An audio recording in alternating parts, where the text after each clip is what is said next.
I was reading something pretty wild the other day. Elon Musk, he reckons there's maybe an 80% chance we're heading for unprecedented abundance because of AI. Hmm.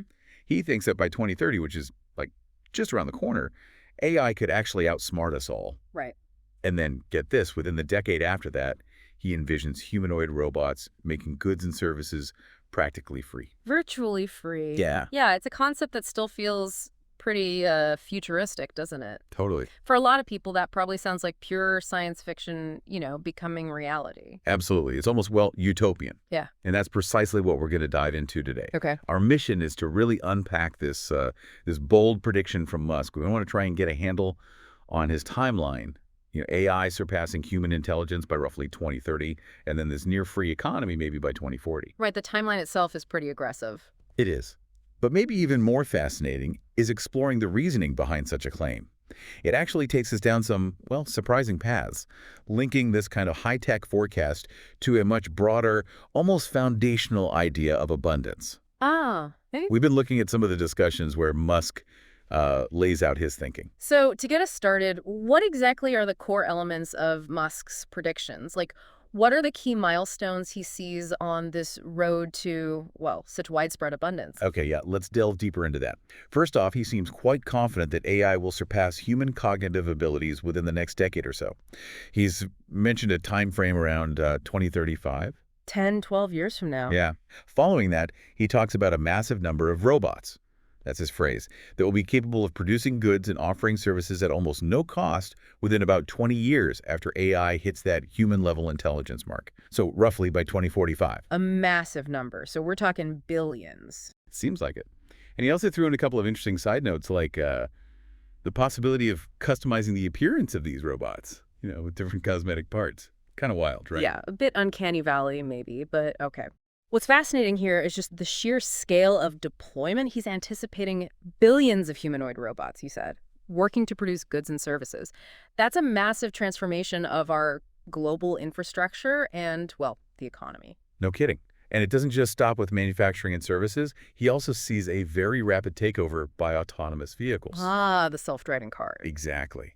He predicts that within just 5 years, so maybe by 2030, around half of all miles traveled will be in self-driving cars. Half in 5 years. That's what he said. And within 10 years, so by 2035, he thinks that number will jump to about 90%.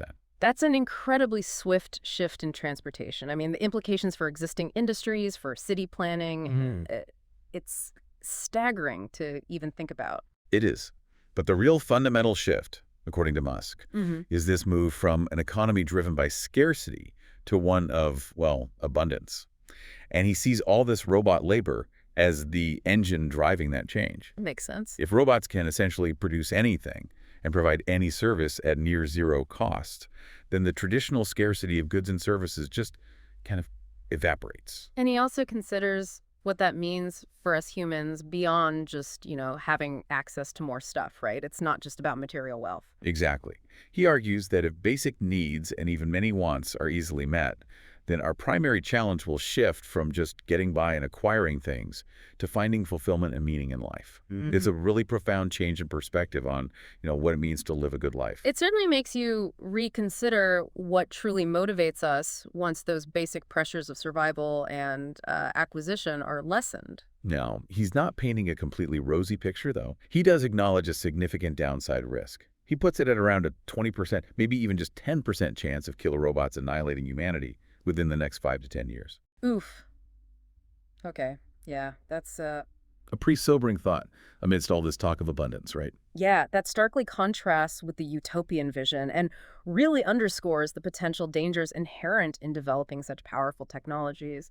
It's a good reminder that progress isn't always linear or, without peril. It is. But overall, his dominant view is optimistic. He describes his outlook as 80–90% full, I think he said, when it comes to the likelihood of this extreme prosperity. Okay. And this is where our sources take a really interesting turn, because they look at this prediction through a completely different lens, connecting it to what they describe as a divine pattern. A divine pattern. Okay, now I'm intrigued. Let's delve deeper into this. How does this perspective link Musk's technological predictions to something more spiritual or foundational?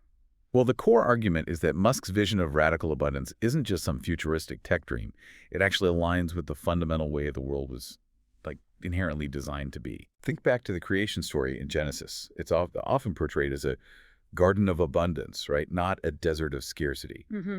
And the very first instruction, according to that narrative, was to be fruitful and multiply, which this perspective interprets as a fundamental mandate to, well, create more abundance. So the idea is that abundance isn't some novel concept brought about by technology, but maybe it's more like a reflection of an original intended state of things. Precisely.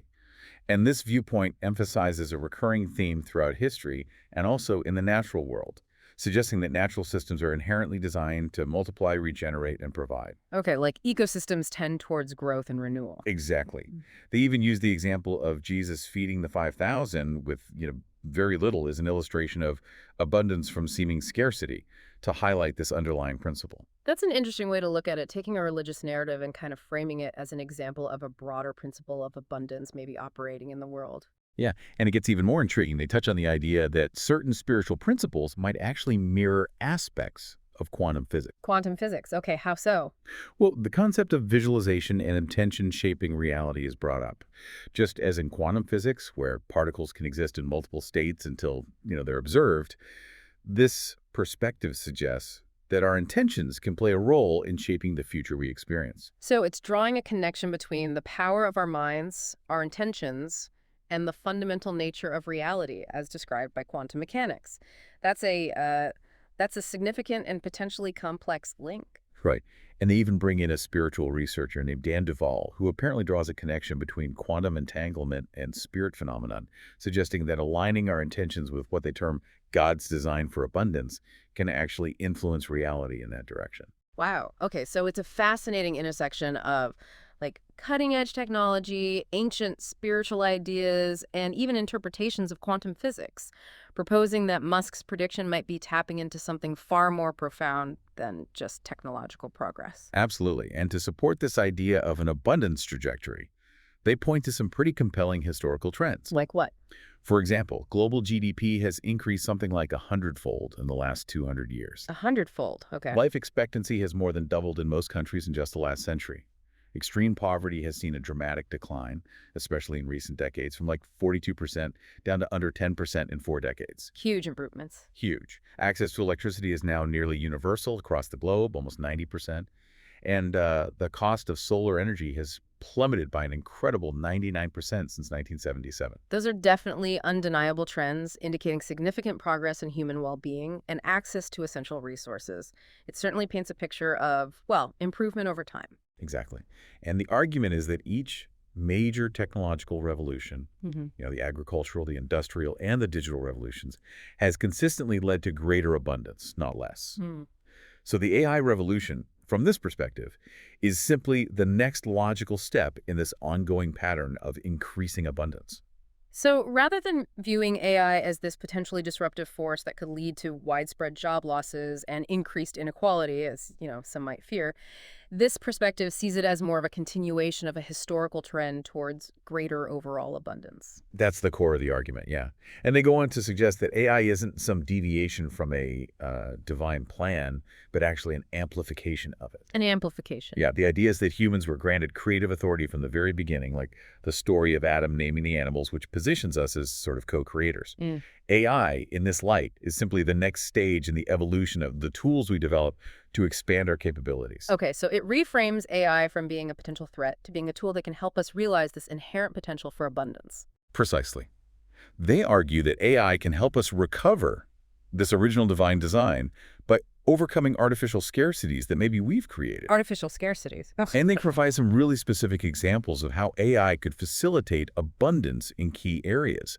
Imagine, abundant energy through AI-optimized renewable energy systems. Right, making grids more efficient, predicting output. Exactly. Yeah. Or abundant food through AI-managed precision agriculture. Using less water, fewer pesticides. Abundant education via AI-personalized learning platforms, abundant healthcare with AI-assisted diagnostics and treatments, Catching diseases earlier, developing drugs faster. and even abundant housing through AI-designed and robot-built structures. Okay, these are all sectors where AI clearly has the potential to significantly improve efficiency, optimize resource allocation, and ultimately, yeah, increase accessibility and availability. And the crucial point they make is that these technologies aren't just some distant fantasy.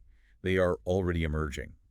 This aligns pretty well with Musk's timeline, suggesting that the foundational elements for this future of abundance are actually already in development.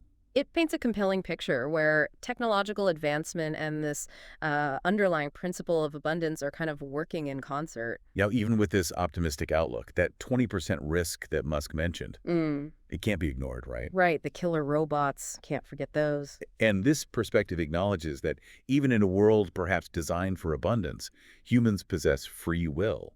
We have the capacity to choose to align ourselves with abundance or with scarcity, with love, or, well, with fear.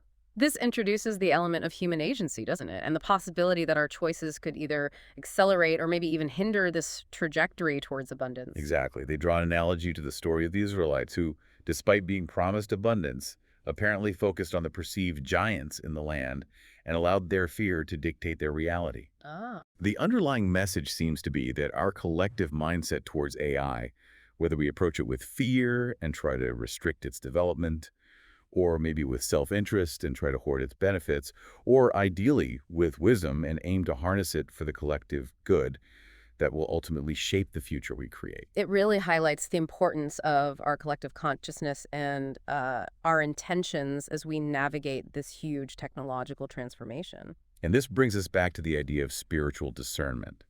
One of the key points emphasized, especially by that researcher Duval, is that aligning ourselves with a higher purpose or principle might be even more important than simply asking for material possessions or specific outcomes. It's about our fundamental orientation and the values that guide us as we integrate these powerful new tools. So the idea is if we as individuals and maybe as a society prioritize the right values and intentions, then the technology can become a powerful instrument in achieving positive outcomes. Absolutely. So what does all this mean for you, the listener? How can you best prepare for this potential era of AI-driven abundance? Good question. Well, the first piece of advice seems to be to cultivate what's often called an abundance mindset, to consciously focus on possibilities and opportunities rather than limitations and anxieties. Faith over fear, essentially. Right. It's about consciously shifting your perspective from a focus on scarcity and competition, maybe, to one of potential and collaboration. Exactly. Secondly, it becomes maybe increasingly important to develop uniquely human capabilities. The kinds of skills and qualities that AI may not be able to replicate, at least not in the same way we experience them. Like what specifically? Well, things like creativity, empathy, critical thinking, wisdom, and perhaps even spiritual insight. As AI takes on more of the routine information processing, these uniquely human attributes will likely become even more valuable. So it's about focusing on the aspects of being human that go beyond just pure information processing and logical reasoning. That makes sense. Right. The third piece of advice is to align yourself with a sense of purpose.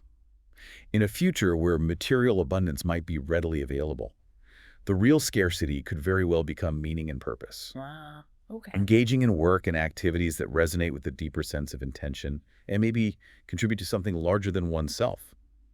That could be the most fulfilling path. This suggests a potential reevaluation of our relationship with work, doesn't it? And what we seek to gain from it beyond just, financial compensation. Definitely. Fourth, embrace collaboration with technology. View AI not as a replacement or necessarily a competitor, but as a powerful tool that can augment our own abilities. When approached thoughtfully, it can be an incredible extension of our creativity and problem-solving skills. Yeah, it's about fostering a kind of synergistic relationship with AI where it enhances our human potential rather than diminishes it. And finally, it's maybe crucial to remember that true abundance transcends the purely material.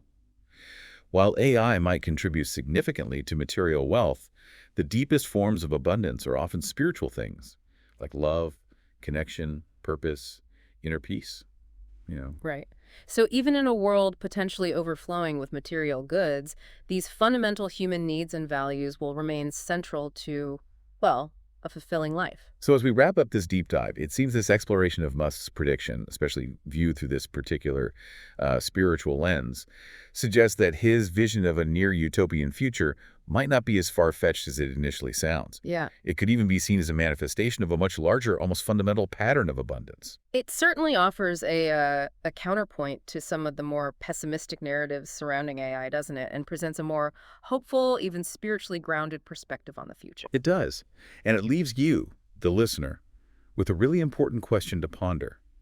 Are we indeed heading towards a dystopian future dominated by machines, or is there a potential for a return to a state of abundance that was perhaps intended all along? Mhm. The risks are definitely there, Musk acknowledges them, but the possibility of a future beyond our current limitations seems, well, undeniable. It's a powerful and definitely thought-provoking question to sit with.